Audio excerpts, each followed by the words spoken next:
Bienvenido, Matillo, al Senado de la República.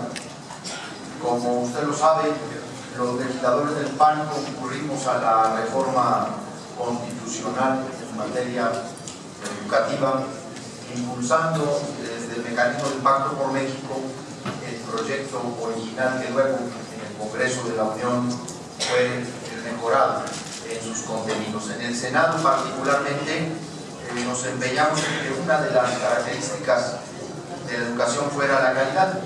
Las adiciones constitucionales tuvieron como eje esencial recuperar la rectoría del Estado frente a ese fenómeno que algunos expertos académicos e investigadores han llamado la colonización del sindicato al sistema educativo, sentar las bases para la evaluación de la educación y que estuviera a cargo de un órgano técnico autónomo, con plena autonomía e independencia, y que los resultados de esa evaluación tuvieran una consecuencia real para todos los actores del proceso educativo.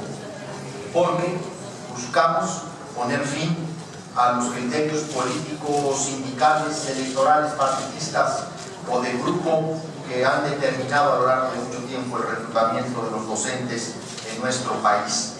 Obligar a un sistema de información y gestión educativa para saber cuántos profesores realmente hay en el país y si están o no frente al grupo, qué están haciendo. Además, a partir de ese censo, pues un balance real de la infraestructura educativa. Por supuesto, y así lo dijimos en nuestra posición en la aprobación de las reformas, distinguimos que esta es una etapa de reformas político-administrativas en materia educativa, pero era indispensable poder avanzar en las asignaturas. Para poder avanzar en las asignaturas pendientes, sacar adelante. Como usted también creo lo sabe, la bancada del PAN votó con reservas la Ley General del Servicio Profesional Docente, a diferencia de lo que hicieron los diputados federales del PAN.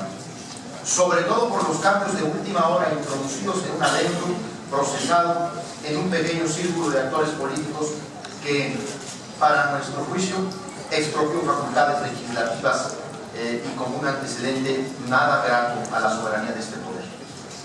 En realidad, en esas adiciones al dictamen de la Cámara de los Diputados se empeoró, así lo dijimos nosotros, el modelo planteado en la Ley del Servicio Profesional Docente, que ya de entrada la iniciativa, en esto lo dijimos desde siempre, era un mal modelo, un mal diseño, porque en lugar de poner énfasis en la obligatoriedad de la capacitación y la actualización y la mejora continua en la práctica profesional, ahí sí, para generar sanciones y estímulos verdaderos, se acentuaron las consecuencias en el tema de la permanencia.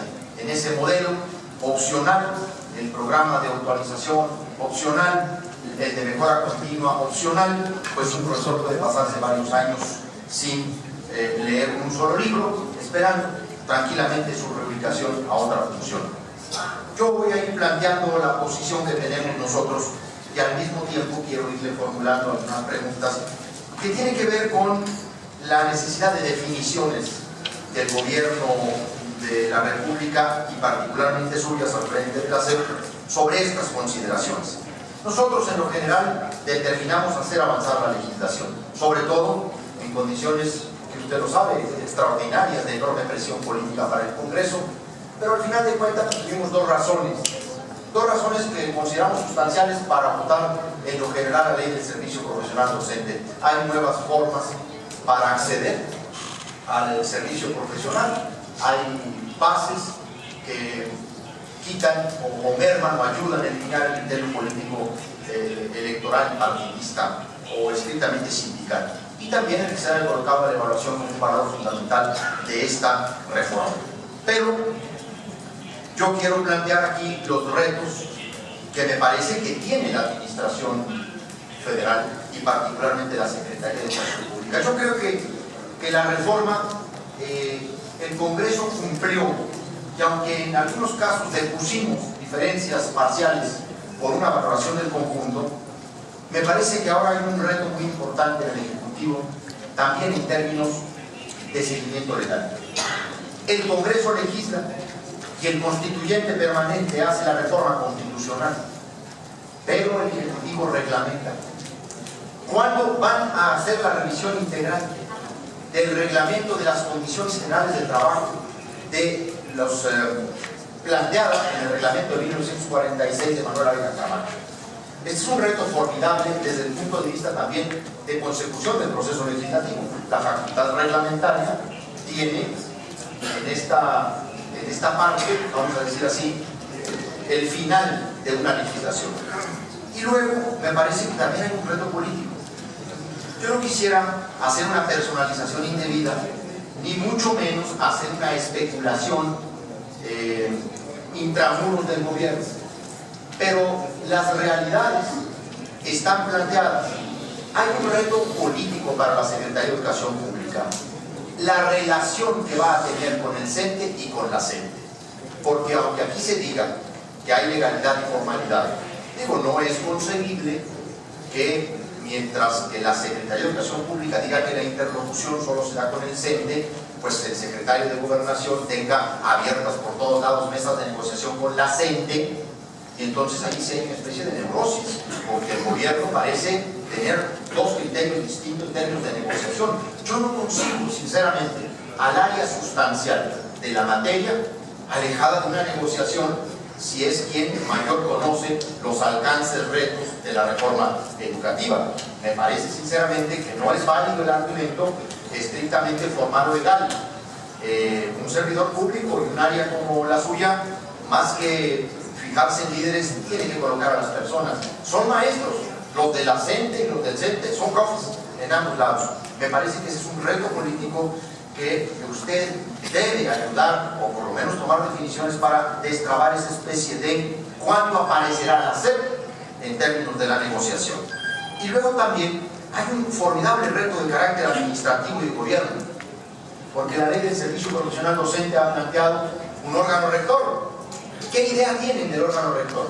Hay un plazo para la Constitución, pero necesitamos conocer los elementos que garanticen la independencia de este proceso de certificación de la profesionalización, y eso me parece central en las definiciones del secretario de Educación Pública. Y luego hay un reto pedagógico, docente, formativo. ¿Cuándo la transformación de la educación normal? ¿Cuándo la revisión del modelo educativo en términos de planes de estudio, en términos de currícula, o sea, en términos de lo que llamamos el modelo docente? Y luego hay un reto de transparencia para el Ejecutivo Federal. El censo que aquí se ha hablado, yo formulo un cuestionamiento. ¿Cómo se puede hablar de un censo confiable o un censo fidedigno en medio de la inseguridad que tiene el país, la tragedia humana por los desastres naturales, y luego que sea por voluntad un censo? ¿Cuál va a ser realmente la herramienta para transparentar y dar información confiable? Pues del número de profesores, e incluida la infraestructura escolar. Hay un tema sobre el cual me parece que el gobierno también debe pronunciarse, en correspondencia a la labor que hizo el Congreso, porque el Pacto por México definió como prioritaria la reforma educativa. Nosotros impulsamos mucho esa prioridad, ese carácter preferencial de la educativa al principio de muchas, como la de telecomunicaciones, ¿no? Desde una perspectiva obviamente ahora opositora. Pero no se ha hablado de la necesidad de transformar del apartado B para incorporar los valores de la democracia, la transparencia, de la rendición de cuentas sindical, que también tienen que estar en medio de una reforma política. ¿Y usted qué piensa particularmente de esto? Hay otro reto muy importante en materia de infraestructura, pero yo veo dos contradicciones, sinceramente se lo digo, Emilio. Mire, usted habló ahorita del aumento del presupuesto con relación al año anterior. Pues efectivamente hay un aumento de cerca de 26,000 millones de pesos, casi el 8%. Pero lo que usted nos dijo es que hay un aumento sustancial de nueva cuenta de la nómina, del gasto en términos del pago de servicios personales, y baja más de un 40% el gasto de inversión. Entonces aquí aparece una contradicción. ¿Cómo vamos a crecer la infraestructura para brindar las condiciones a la evaluación educativa en términos de mejores recintos educativos, de escuelas, de de bebederos, de agua, todo lo que se ha hablado de esto, sí, Emilio, hay una baja de más del 40% en gasto de inversión, que ya de por sí traemos una asimetría en la distribución del gasto brutal entre lo que es inversión de alumno con pago a servicios personales. México destina casi el 97% de ese presupuesto al pago de profesores. Entonces aquí yo veo un elemento de contradicción. Como es un elemento de contradicción, Emilio, no solo el tema del IVA a las colegiaturas, me parece más delicado el tema de la eliminación de la deducibilidad, y me parece que ese es un asunto que también usted debiera pronunciarse, porque hay muchos que ese gasto les significa un sacrificio, pero no lo pueden deducir en una pequeña, en una mediana empresa. Hay otras más, ya se me agotó el tiempo, no quiero indisciplinarme de lo riguroso que hemos sido todos, pero termino muy rápidamente con decirle cuál es el reto, los dos últimos retos que yo veo en términos de esta legislación para ustedes: definir las competencias de Estado, municipio, federación. A mí me parece que es buena la medida de volver a centralizar el pago de maestros, pero ¿cómo lo van a hacer? Porque muchos estados o algunas entidades federativas de ahí tomaban ciertos recursos para otras cosas. Entonces va a haber ahí una reacción en términos también de déficit de gasto de los gobiernos estatales. Ahí va a haber una reacción, pero me gusta la medida, pero me interesa saber cómo lo van a realizar. Y luego, y termino con esto, hay un reto de lineamientos también, que también es parte del proceso legislativo.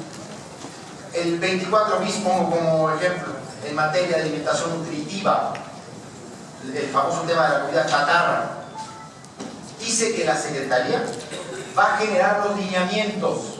Este es un reto mayúsculo frente a los intereses que toca. Todos lo sabemos, intereses económicos muy poderosos.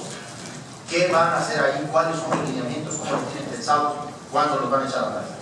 Y le agradezco, Emilio, que me haya permitido toda esta ronda de preguntas. Sé que no le va a dar tiempo para contestarlas, pero me asumo a que me las enviarán por escrito las que